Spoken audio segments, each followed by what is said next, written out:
A person sells a TV at a profit of 16 to buy 3% of its cost price. If he had sold it at a profit equal to 20% of the selling price, his profit would be 5% of purchase price plus 115 would have been more. Find the purchase price of TV. देखो maximum time में हमें question solve करने में problem इसलिए होता है कि हम क्वेश्चन के लैंग्वेज को ढंग से नहीं समझ पाते और ये सबके साथ हो सकता है। ये क्लियर है? क्वेश्चन में क्या कह रहा है कि पर्सन ने टीवी को कितने पे सेल करा है? वो सेल किया है 16 2/3% पे। इसका परसेंटेज में वैल्यू क्या है? रेशियो टर्म्स में वो है 1/6।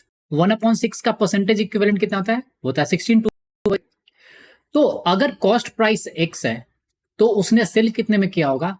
वो x प्लस x/6 में सेल किया होगा। दैट इंप्लाइज 7x/6 किया होगा। ये क्लियर है? ये तो फर्स्ट केस में है। यहां पे हो जाएगा ये CP और ये हो जाएगा बच्चे SP।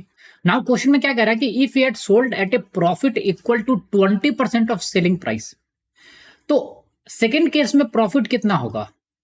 सेकेंड केस में प्रॉफिट हो जाएगा, कह रहा है 20% ऑफ सेलिंग प्राइस। तो सेलिंग प्राइस कितना था? 7x/6। तो 7x/6 और इसका 20%, तो वो कितना हो जाएगा? 1/5।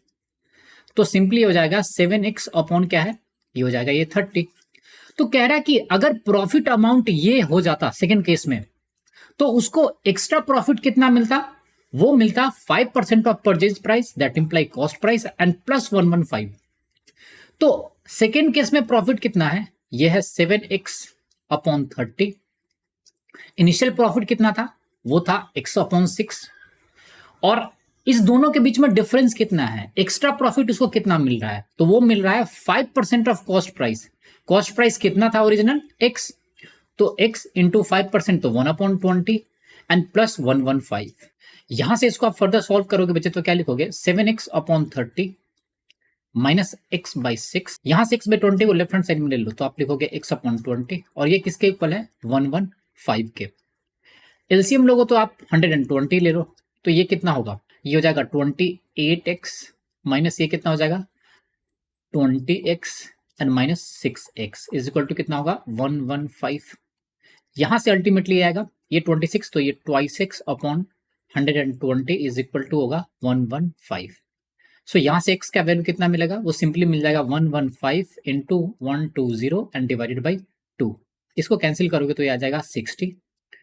इसको मल्टीप्लाई करोगे तो 100 इंटू 60 तो 6000 एंड 50 इंटू 6 तो 900। तो ये टोटल वैल्यू आएगा 6900। सो हमारा आंसर क्या होगा? Option number B.